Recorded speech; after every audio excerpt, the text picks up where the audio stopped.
Hey kids, it's Interrupted Game Dad, and today we're going to be doing a little bit of a tutorial on how to create a world in Terraria. Since it's changed quite a bit over the years, I thought I'd make sure there's an updated version just to get all the new people out there started up.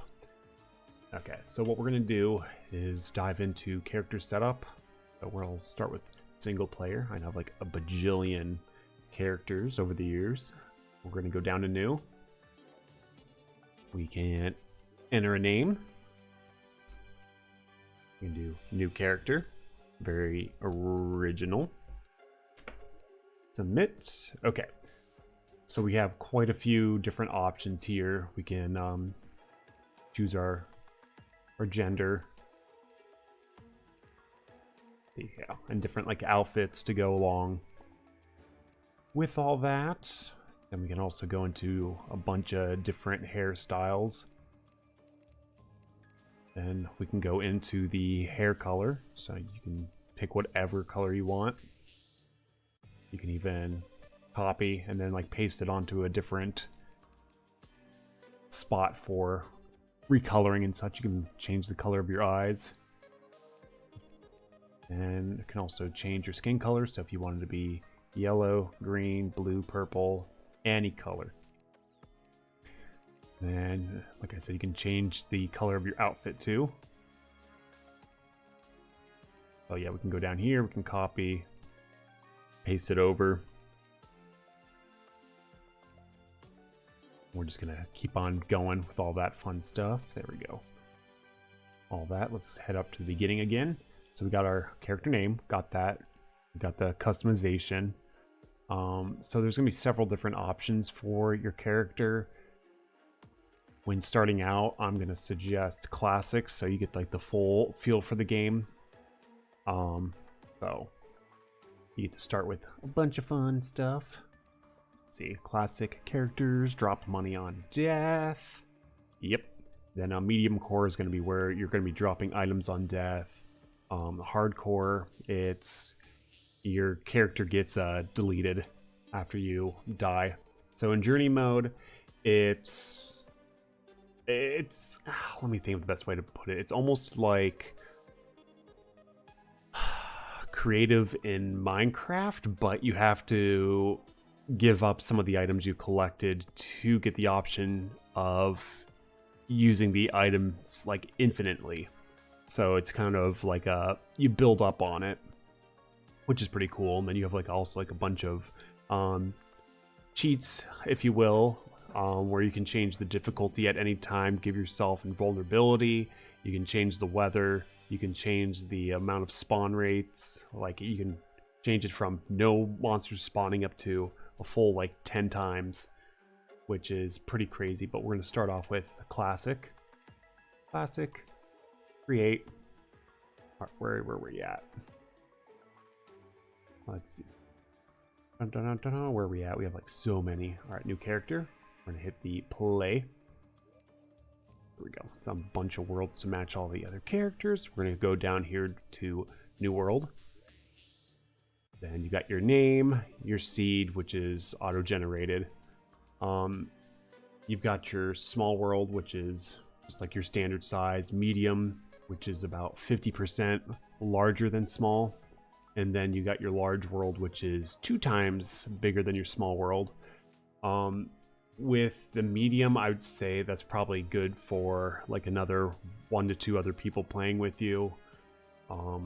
With your large world, that, like I said, that's 2 times bigger than your small world.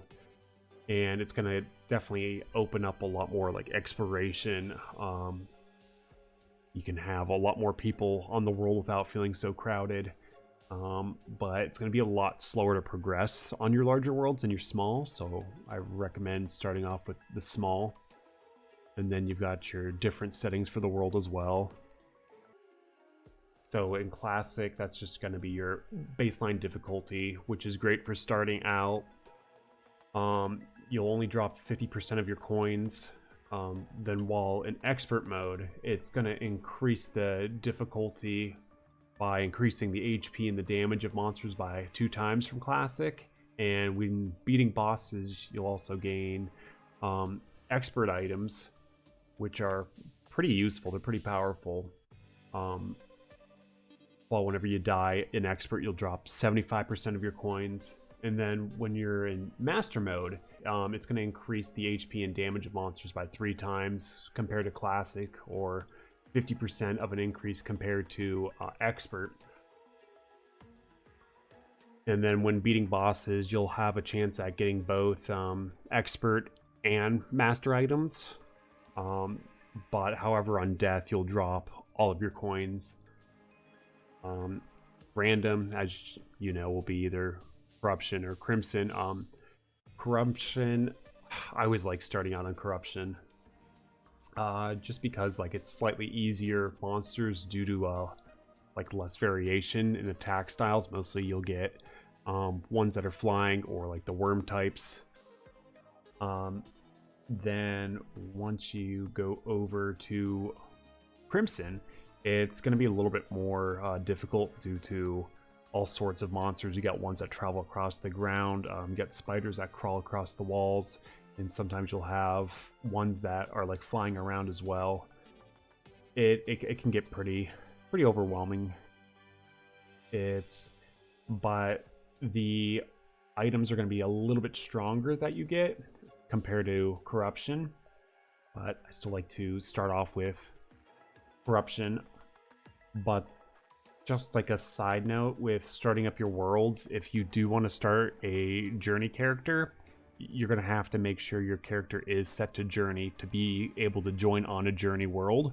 Your journey character cannot be on any of the classic expert master worlds, and you know, your classic character can't be on a journey world. Well, classic expert master characters cannot be on a journey world. So hopefully that helps you get started up with your worlds.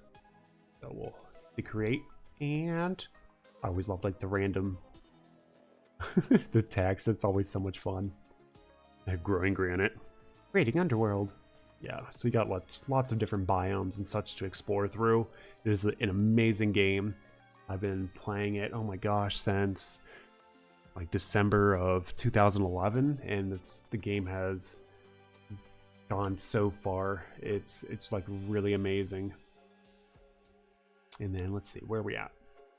Gotta find our world through all of our, let's see, here we go. I think that's one. I don't think that's the one I just created, but we're going in. And then ta-da! All right. Well,